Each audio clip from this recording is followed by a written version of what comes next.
guys, nasa 11th floor na tayo ng Apa Hotel Namba Shinsaibashi.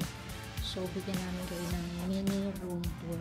Nakapasok na kami kanina, pero sa sobrang gusto na namin mag-freshen up, sabi namin mamaya na tayo mag-tour. Ayan.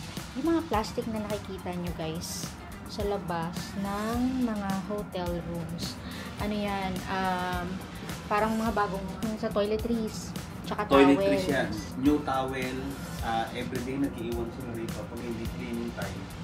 Nag-iiwan sila dito ng mga towel, yukata.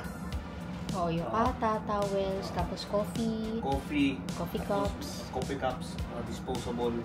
Hindi po yan laundry na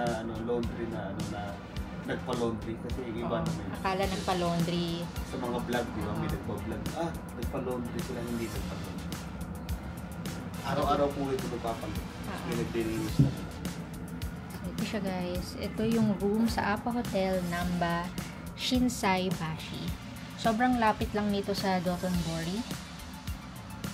So, very accessible yung location niya. Tsaka marami talagang nakabook dito. Marami nag-check-in. So, yan. Merong mirror dito. Pagpasok nyo. Mga hangers. Kung saan nyo pwede isabit yung mga coats. Tapos, ito yung bathroom. Fabricated.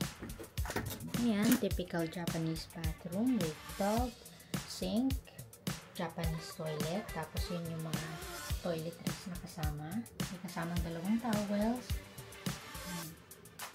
Towels na malaki. Tapos, dalawang towels din na maliit. Very clean, kahit maliit. Ayan, dito yung desk. Merong kettle. 4 na coffee cups. 2 Nescafe coffee. Creamer, and then green tea. Tapos, ito yung bed. Ayan, this is the double room. Tapos, maganda yung view na naibigay sa atin. Kasi, facing siya nung river. Nakita nyo ba yung river? Ayun yung river. Although, merong nagbablock ng view ng mga buildings, nakikita pa rin natin yung river from here. Tapos, ito yung kanyang TV. Yun na yun. Talagang literal na mini room tour. Pero nagustuhan kasi namin to dahil sa location. Konting lakad lang, nasa Dotonbori na, tsaka Shinsaibashi Shopping Street. So, lahat ng kailangan mo, nandun na, maraming convenience stores, nakatabi sa baba. Hindi mo na kailangan maglakad ng sobrang layo kung may bibilin ka. Tapos, ito pala yung air conditioning unit. Yun lang.